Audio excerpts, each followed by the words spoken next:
Fala pessoal, tudo bem? Professor Michel com vocês e a gente vai falar hoje sobre função logarítmica. A gente já deve ter falado, ou você já deve ter visto em algum outro vídeo, a parte de logaritmo, a teoria de logaritmo, propriedades de logaritmo. Já deve ter visto, muito importante para a aula de hoje, já deve ter visto que função logarítmica, o logaritmo em si depende muito da exponencial, certo? Se você lembra, se você entende bem as propriedades de potenciação, acabaram todos os seus problemas, acabaram o estigma que logaritmo é difícil, porque se você entende bem exponencial é porque logaritmo vai ser mais ou menos a mesma coisa, a diferença são detalhes bem pequenininhos e eu vou te mostrar. Vamos lá. A função logarítmica. Função, como o próprio nome diz, já se apresenta dessa forma, a gente já deve ter visto função afim, função quadrática, função exponencial, função isso, função aquilo, um monte de função, e todas elas se representam com f de x. Isso, só lembrar, é sempre bom lembrar, às vezes o óbvio merece ser ressaltado, esse f não está multiplicando esse parêntese, certo? Isso daqui é um símbolo de que tudo que está do lado direito do igual está em função de uma letra x. Se você escreve aqui f de a, significa que do lado direito todo mundo está em função da letra a. Então, o que está dentro do parêntese é a referência, o referencial que está do lado direito do igual, beleza? Então aqui a gente tem log dx na base b. Se aqui fosse f de b, a variável seria essa. Como está escrito f de x, a variável é essa daqui. Maravilha? Então o x é a nossa variável. Esse carinha, algebricamente falando, na hora que a gente está fazendo um monte de conta lá, né, a gente sabe que a gente pode substituir esse cara por y. Até melhor para a gente entender o seguinte, os valores numéricos da função em si são representadas no eixo vertical, que é o eixo y, ou o eixo das ordenadas. Tranquilidade?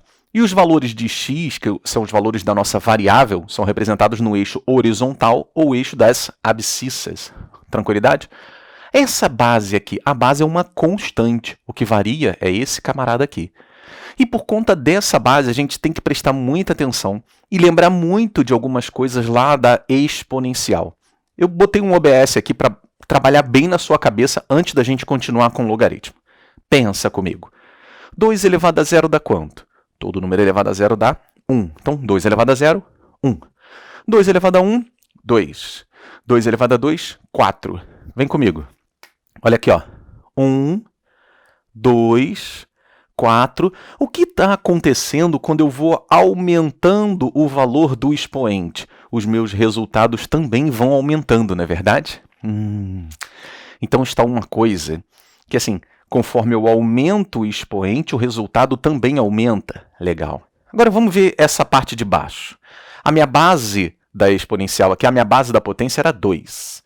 Agora eu peguei uma base 0,2. 0,2 elevado a zero dá 1. Todo número elevado a zero dá 1. 0,2 elevado a 1 dá 0,2. 0,2 elevado ao quadrado dá 0,04. Opa! Vem comigo.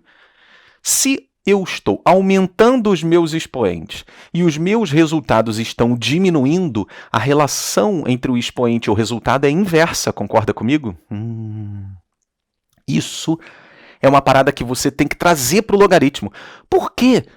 Que se eu aumentar o expoente, o meu resultado fica menor. Não era para ser o contrário? Aumentou o expoente, o resultado deveria ficar maior, concorda comigo? Por que que a relação é contrária? Por que que quando eu aumento o expoente, o meu resultado fica menor?